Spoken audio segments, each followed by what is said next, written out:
Voices against corruption. Let the people speak.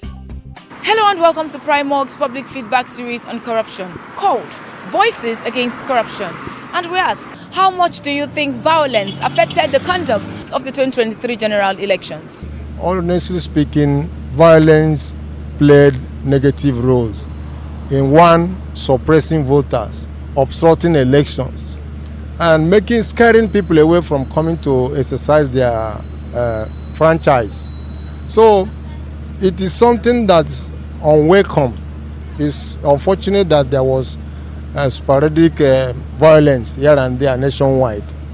But in some places it was somehow peaceful. But at least from what we can see, there was violence, and it affected the smooth conduct of the elections. It is not something hidden. We all saw it. What government should be doing, or the agencies of government should be doing, is how to reduce it to the minimal. The issue of violence has been a prevalent issue in our election.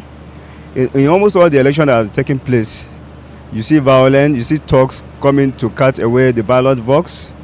And sometimes I think the honor should be on the political parties to talk to their supporters, not to engage in violence. But you see youth that are supposed to protect the votes.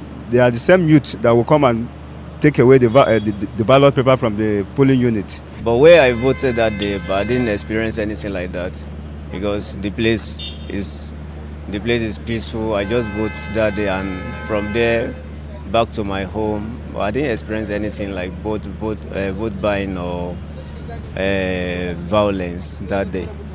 The impact of violence is the negative aspect. You leave your house in the morning to go and vote, maybe the person could not return back to his or her home. That one is a bad one.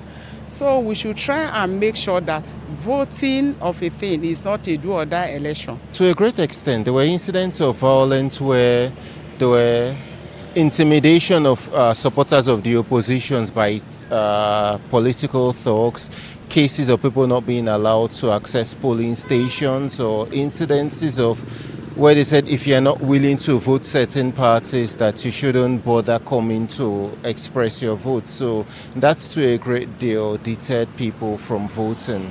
For the violence part, it affected the election, especially that of Lagos, where you see a lot of persons were scared of, and they were even scared of coming out to actually exercise their civil responsibility. My area, which is Niger State, the election was free and fair. There's not any violence in my area. Violence, to me, to my own point of view, violence was never the issue of 2023 election.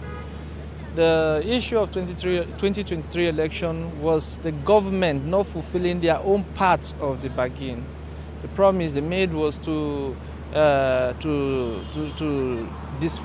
the result will be transmitted via the beavers, which it was never so. The masses, the youth came out to vote as their right, and from what I've seen, their right, they were deprived of their rights. Look at what happened in Lagos.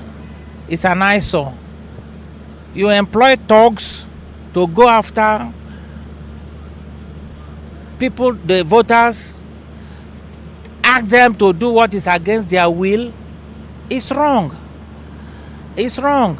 I think we have to change this narrative. All this rascality must stop. Since I was born in this country, I've never seen any election free and fair. I've never experienced it.